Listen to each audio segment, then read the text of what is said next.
جب انسان گناہ کرتا ہے تو گناہوں کا اثر انسان کے دل کے اوپر پڑتا ہے، جس کی وجہ سے انسان کا دل زنگ آلود ہو جاتا ہے۔ حضور صلی اللہ علیہ وسلم نے فرمایا ان هذه القلوب تصعد كما يصعد الحديد، جیسے لوہے کو زنگ لگتا ہے ایسے ہی دل کو بھی زنگ لگ جاتا ہے۔ صحابہ کرام نے عرض کیا یا رسول اللہ فما جلاؤها، جب انسان کے دل کو زنگ لگتا ہے تو ایسے دل کو کیسے چمکایا جا سکتا ہے؟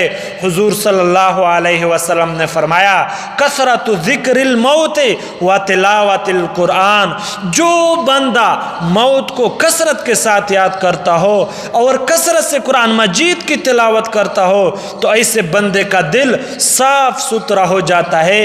جی ہاں، لوہا بھی زنگ آلود ہو سکتا ہے، ایسے ہی دل بھی زنگ آلود ہو سکتا ہے۔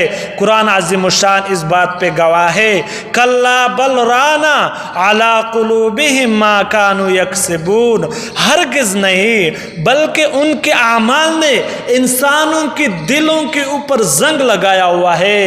جی ہاں، جب ایک مرتبہ انسان کے دل کو زنگ لگ جاتا ہے تو اس انسان کو قرآن مجید پڑھنے کو دل نہیں کرتا، نماز پڑھنے کو دل نہیں کرتا، شریعت اور سنت کے مطابق زندگی گزارنے کو دل نہیں کرتا، اور یہ گناہوں کا اثر ہے جو انسان کے دل کے اوپر پڑتا ہے۔